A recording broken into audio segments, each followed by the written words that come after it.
மதன் வழக்கில் ஐஜேகே நிறுவனர் பாரிவேந்தரின் ஜாமீன் மனு மீதான விசாரணை இன்றும் நடைபெறுகிறது. சென்னை சைதாப்பேட்டை 11வது குற்றவியல் நீதிமன்றத்தில் விசாரணைக்கு வந்த இந்த வழக்கை நீதிபதி பிரகாஷ் இன்றைக்கு ஒத்திவைத்து உத்தரவிட்டார். இந்த வழக்கில் தங்களையும் சேர்த்துக் கொள்ளுமாறு 16 மாணவர்கள் தரப்பில் மனு தாக்கல் செய்யப்பட்டது. ஆனால் மாணவர்கள் தரப்பில் 2 பெற்றோர் மட்டுமே நேரில் ஆஜராகியிருந்தனர். மனுதாரர்களில் ஒருவரை அழைத்து நீதிபதி முகவரியை கேட்டதாகவும் அதற்கு சரியான முகவரியை அவர் தெரிவிக்கவில்லை என்றும் பாரிவேந்தர் தரப்பு வழக்கறிஞர் வெங்கடேசன் கூறினார். எனவே மனு தாக்கல் செய்த மாணவர்களின் பெற்றோர் அனைவரும் இன்று நேரில் ஆஜராக வேண்டும் என நீதிபதி உத்தரவிட்டதாக வழக்கறிஞர் வெங்கடேசன் தெரிவித்தார். இதனிடையே பாரிவேந்தரை காவலில் எடுத்து விசாரிக்க சென்னை மத்திய குற்றப்பிரிவு காவல்துறை சார்பில் மனு தாக்கல் செய்யப்பட்டுள்ளது.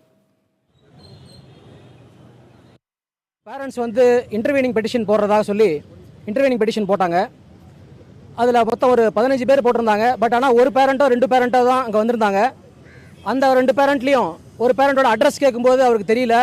எங்கேருந்து வரீங்க அப்படின்னு கேட்கும்போது நான் திருச்சியிலேருந்து வரேன்னு சொன்னார். ஒழிய திருச்சியில் எந்த அட்ரஸ்லேருந்து வராருன்னு கூட அவரால் சொல்ல முடியல. போட்டவங்க இன்டர்வீனிங்கில் 16 பேர் போட்டிருந்தாங்க. பட் ஆனால் உண்மையிலே வந்தவங்கன்னு பார்த்தீங்கன்னா அதற்காக அங்கே கோர்ட்டுக்கு வந்திருந்த பெற்றோர்கள் பார்த்தீங்கன்னா 2 பேர் தான் இருந்தாங்க. அந்த 2 பேர்த்தையும் ஒருத்தர் மட்டும்தான் அவருடைய மனு ஏற்றுக்கொண்டு நம்பர் செய்யப்பட்ட சொல்லியிருக்காரு. அதே போல் மதனோட தாயார் அவங்கள தன்னை இன்டர்வியூன் பண்ணணும் அப்படின்னு ஒரு மனு தாக்கல் பண்ணாங்க. அது எப்படி மெயின்டைன் ஆகாது அப்படின்னு நாங்கள் எங்கள் தரப்பில் சொன்னோம். அந்த வாதத்தை ஜட்ஜி ஏற்றுக்கிட்டு இது எப்படி மெயின்டைனபிள்னு ப்ரூவ் பண்ணுங்க அப்படின்னு சொல்லிட்டு ஒத்தி வச்சுட்டாரு.